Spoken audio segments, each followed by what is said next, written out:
Hello Weaver, मैं निशात अहमद आपका हार्दिक हार्दिक स्वागत करता हूं, अभिनंदन करता हूं आपके अपने ही यूट्यूब चैनल जीएस ऑनलाइन पर। साथियों, आज के इस वीडियो में हम लोग मैट्रिक के ज्योग्राफी भूगोल का चैप्टर नंबर 1 भारत संसाधन एवं उपयोग से जितने भी मोस्ट वीवीआई ऑब्जेक्टिव प्रश्न हो सकते हैं उन तमाम को इस वीडियो में पढ़ेंगे। और आपको एक नोट्स जान लेना चाहिए कि आपके इतिहास हिस्टोरी का 8वां चैप्टर जो पढ़ना था हम लोगों को, उसका वीडियो अपलोड हो चुका है। आप चैनल के प्ले लिस्ट पर जाकर या कमेंट बॉक्स में उसका लिंक डाला हुआ है और डिस्क्रिप्शन में भी उसका लिंक दिया हुआ है, वहां पर भी आप जाकर इतिहास के 8वां चैप्टर को आप देख सकते हैं और अपनी तैयारी को और भी स्ट्रॉन्ग मजबूत बना सकते हैं। चलिए साथियों, वीडियो को शुरू करते हैं। शुरू करने से पहले आपसे छोटा सा रिक्वेस्ट है, जो करते हुए आए हैं हमेशा, कि वीडियो को लाइक कर दें, बाद में हम लोग भूल जाते हैं। ये ज्योग्राफी का चैप्टर नंबर 1 है, भारत संसाधन एवं उपयोग। पहला प्रश्न है, कोयला किस प्रकार का संसाधन है? कोयला किस प्रकार का संसाधन है? तो इसका ऑप्शन नंबर ए बिल्कुल सही हो जाएगा। अनवीकरणीय, अनवीकरणीय कोयला संसाधन है। अगला प्रश्न है 2 नंबर में, सौर ऊर्जा निम्नलिखित में कौन सा संसाधन है? सौर ऊर्जा निम्नलिखित में कौन सा संसाधन है? पुनः पूर्ति योग्य, पुनः पूर्ति योग्य, इसलिए इसका ऑप्शन नंबर बी बिल्कुल राइट हो जाएगा। अगला प्रश्न है 3 नंबर में, तट रेखा से कितने किलोमीटर क्षेत्र की सीमा अपवर्जक आर्थिक क्षेत्र कहलाते हैं? तट रेखा से कितने किलोमीटर क्षेत्र की सीमा अपवर्जक आर्थिक क्षेत्र कहलाते हैं? तो 3 का ऑप्शन नंबर बी सही हो जाएगा। 200 किलोमीटर तक का क्षेत्र अपवर्जक आर्थिक क्षेत्र कहलाता है। अगला प्रश्न है 4 नंबर में, डाकू की अर्थव्यवस्था का संबंध है, डाकू की अर्थव्यवस्था का संबंध है संसाधन के विदोहन से, संसाधन के विदोहन से, इसलिए इसका ऑप्शन नंबर बी बिल्कुल राइट हो जाएगा। अगला प्रश्न है 5 नंबर में, समुद्री क्षेत्र में राजनीतिक सीमा के कितने किलोमीटर क्षेत्र का समता निहित है? समुद्री क्षेत्र में राजनीतिक सीमा के कितने किलोमीटर क्षेत्र का तक समता निहित है? तो 5 का ऑप्शन नंबर बी बिल्कुल राइट हो जाएगा, 19.2 किलोमीटर, 19.2 किलोमीटर। अगला प्रश्न है 6 नंबर में, पेट्रोलियम किस प्रकार का संसाधन है? यह मोस्ट वीवीआई प्रश्न है। पेट्रोलियम किस प्रकार का संसाधन है? तो पेट्रोलियम और नवीकरणीय संसाधन है, इसलिए इसका ऑप्शन नंबर ए बिल्कुल राइट हो जाएगा। अगला प्रश्न है 7 नंबर में, निम्न में कौन सी मिट्टी सर्वाधिक उपजाऊ है? निम्न में कौन सी मिट्टी सर्वाधिक उपजाऊ है? तो जलोढ़ मिट्टी सबसे ज्यादा उपजाऊ देती है, इसलिए इसका ऑप्शन नंबर डी बिल्कुल राइट हो जाएगा। अगला प्रश्न है 8 नंबर में, काली मृदा का दूसरा नाम क्या है? काली मृदा का दूसरा नाम क्या है? काली मृदा का दूसरा नाम, ये मोस्ट वीवीआई है। 2011, 2013, 2015, 2017 में ये प्रश्न पूछा गया है। तो काली मृदा का दूसरा नाम रेगूर मिट्टी है, इसलिए इसका ऑप्शन नंबर बी बिल्कुल राइट हो जाएगा। अगला प्रश्न है 9 नंबर में, मरुस्थलीय मृदा का विस्तार निम्न में से कहां है? मरुस्थलीय मृदा का विस्तार निम्न में से कहां है? तो राजस्थान में है, इसलिए इसका ऑप्शन नंबर बी बिल्कुल राइट हो जाएगा। अगला प्रश्न है 10 नंबर में। साथियों, यदि वीडियो अच्छा लग रहा होगा तो लाइक जरूर कीजिएगा। अगला प्रश्न है 10 नंबर में, सोपानी कृषि किस राज्य में प्रचलित है? सोपानी कृषि किस राज्य में प्रचलित है? तो उत्तराखंड में प्रचलित है, इसलिए इसका ऑप्शन नंबर बी बिल्कुल राइट हो जाएगा। अगला प्रश्न है 11 नंबर में, पंजाब में भूमि निम्नीकरण का मुख्य कारण है? पंजाब में भूमि निम्नीकरण का मुख्य कारण है तो अधिक सिंचाई, इसलिए इसका ऑप्शन नंबर सी बिल्कुल राइट हो जाएगा। अगला प्रश्न है 12 नंबर में, कौन सी मिट्टी कपास की खेती के लिए सर्वोत्तम मानी जाती है? कौन सी मिट्टी कपास की खेती के लिए सबसे बढ़िया मिट्टी मानी जाती है? तो इसलिए इसका ऑप्शन नंबर सी बिल्कुल राइट हो जाएगा, काली मिट्टी। अगला प्रश्न है 13 नंबर में, भारत में लगभग कितने करोड़ हेक्टेयर भूमि का क्षरण हो चुका है? भारत में लगभग कितने करोड़ हेक्टेयर भूमि का क्षरण हो चुका है? तो 13 का ऑप्शन नंबर सी सही हो जाएगा, 13 करोड़ हेक्टेयर, 13 करोड़ हेक्टेयर। अगला प्रश्न है 14 नंबर में, मेंढक के प्रजनन को नष्ट करने वाला रसायन कौन सा है? मेंढक के प्रजनन को नष्ट करने वाला रसायन कौन सा है? एंड्रीन, एंड्रीन, इसलिए इसका ऑप्शन नंबर सी बिल्कुल राइट हो जाएगा। अगला प्रश्न है 15 नंबर में, देश के बांधों को किसने भारत का मंदिर कहा था? देश के बांधों को किसने भारत का मंदिर कहा था? तो 15 का सही ऑप्शन ऑप्शन नंबर डी बिल्कुल राइट हो जाएगा, पंडित नेहरू ने कहा था। अगला प्रश्न है 16 नंबर में, कुल जल का कितना प्रतिशत भाग महासागरों में निहित है? कुल जल का कितना प्रतिशत भाग महासागरों में निहित है? 96.5% भाग जो है जल का वो महासागर में है। अगला प्रश्न है 17 नंबर में, विरहित क्षेत्र में जल की उपस्थिति के कारण ही पृथ्वी को कहते हैं, यानी पृथ्वी जो ग्रह है इस ग्रह को क्या कहते हैं? इसमें जल के कारण क्या कहा जाता है? तो इसको नीला ग्रह कहा जाता है, इसलिए इसका ऑप्शन नंबर बी बिल्कुल राइट हो जाएगा। ये भी मोस्ट वीवीआई प्रश्न है, 2014, 11, 16 और 17 में ये प्रश्न पूछा गया है। अगला प्रश्न है 18 नंबर में, बिहार में अतिजल दोहन से किस तत्व का संकेंद्रण बढ़ा है? तो 18 का सही ऑप्शन जो है ऑप्शन नंबर सी बिल्कुल राइट हो जाएगा।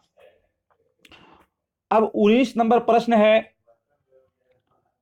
प्राणियों के शरीर में कितना प्रतिशत जल की मात्रा निहित होती है? प्राणियों के शरीर में कितना प्रतिशत जल की मात्रा निहित होती है? तो 65% जल की मात्रा प्राणियों में होती है। यह भी 2018 में पूछा हुआ प्रश्न है। अगला प्रश्न है 20 नंबर में, विश्व की कितनी प्रतिशत जनसंख्या भारत में निवास करती है? यह भी मोस्ट वीवीआई प्रश्न है, विश्व की कितनी प्रतिशत जनसंख्या भारत में निवास करती है? तो 16% भारत में निवास करती है, इसलिए इसका ऑप्शन नंबर ए बिल्कुल राइट हो जाएगा। अगला प्रश्न है 21 नंबर में, निम्न में से कौन बिहार की प्रमुख नदी घाटी परियोजना है? निम्न में से कौन बिहार की प्रमुख नदी घाटी परियोजना है? 21 का तो सोन नदी घाटी, सोन नदी घाटी, इसलिए इसका ऑप्शन नंबर डी बिल्कुल राइट हो जाएगा। अगला प्रश्न है 22 नंबर में, भारत में 2001 में कितने प्रतिशत भौगोलिक क्षेत्र में वन का विस्तार था? भारत में 2001 में कितने प्रतिशत भौगोलिक क्षेत्र में वन का विस्तार था? तो 19.27%, जो कि ऑप्शन नंबर बी है, इसलिए वो राइट हो जाएगा। अगला प्रश्न है 23 नंबर में,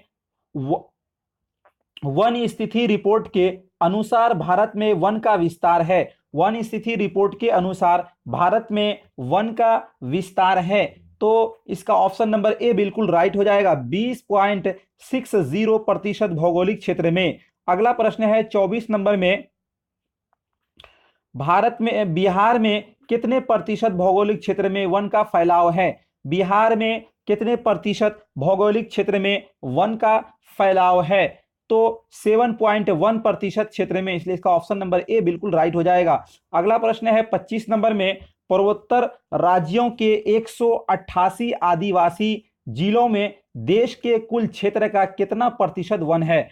पूर्वोत्तर राज्यों में यानी पूर्व के राज्यों में 188 आदिवासी जिलों में देश के कुल क्षेत्र का कितना प्रतिशत वन है? तो 60.11%, इसलिए इसका ऑप्शन नंबर डी बिल्कुल राइट हो जाएगा। अगला प्रश्न है 26 नंबर में, भारत के किस राज्य में वन का सबसे अधिक विस्तार है? यह भी मोस्ट वीवीआई है, ये 2016 में पूछा हुआ प्रश्न है। भारत के किस राज्य में वन का सबसे अधिक विस्तार है? 26 नंबर, तो मध्य प्रदेश में सबसे ज्यादा वन है, इसलिए इसका ऑप्शन नंबर सी बिल्कुल राइट हो जाएगा। अगला प्रश्न है 27 नंबर में, वन संरक्षण एवं प्रबंधन की दृष्टि से वनों को वर्गीकृत किया गया है। वन संरक्षण एवं प्रबंधन की दृष्टि से वनों को वर्गीकृत किया गया है। यह भी मोस्ट वीवीआई 2018 में पूछा हुआ प्रश्न है। तो 3 वर्गों में वनों को बांटा गया है। अगला प्रश्न है 38 नंबर में, 1951 से 1980 तक लगभग कितना वर्ग किलोमीटर वन क्षेत्र कृषि भूमि में परिवर्तित हुआ है? 1951 से 1980 तक लगभग कितना वर्ग किलोमीटर वन क्षेत्र कृषि भूमि में परिवर्तित हुआ है? तो 26,200, इसलिए इसका ऑप्शन नंबर बी बिल्कुल राइट हो जाएगा। अगला प्रश्न है 29 नंबर में, FAO की वानिकी रिपोर्ट के अनुसार 1948 ईस्वी में विश्व में कितने हेक्टेयर भूमि वन का विस्तार था? FAO की वानिकी रिपोर्ट के अनुसार 1948 ईस्वी में विश्व में कितने हेक्टेयर भूमि वन का विस्तार था? 29 का ऑप्शन नंबर बी बिल्कुल राइट हो जाएगा, 4 अरब हेक्टेयर। अगला प्रश्न है 30 नंबर में, भारत का राष्ट्रीय पक्षी क्या है? तो भारत का राष्ट्रीय पक्षी मोर है, इसलिए इसका ऑप्शन नंबर सी बिल्कुल राइट हो जाएगा। अगला प्रश्न है 34 नंबर में, चरक का संबंध किस देश से है?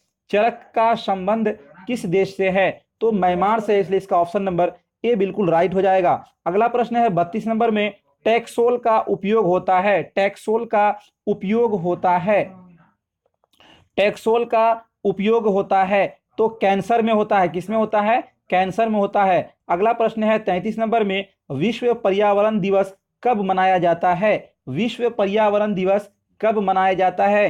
तो 5 जून को विश्व पर्यावरण दिवस मनाया जाता है।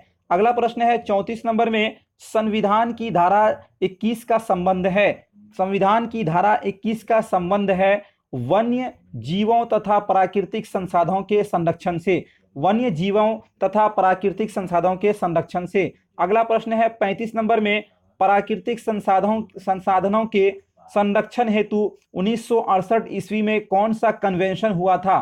प्राकृतिक संसाधनों के संरक्षण हेतु 1968 ईस्वी में कौन सा कन्वेंशन हुआ था? तो इसका ऑप्शन नंबर ए बिल्कुल राइट हो जाएगा, अफ्रीकी कन्वेंशन, अफ्रीकी कन्वेंशन। अगला प्रश्न है 36 नंबर में, इनमें कौन सा ऐसा जीव है जो केवल भारत में पाया जाता है? मोस्ट वीवीआई प्रश्न है, ये 2011 में पूछा हुआ प्रश्न है।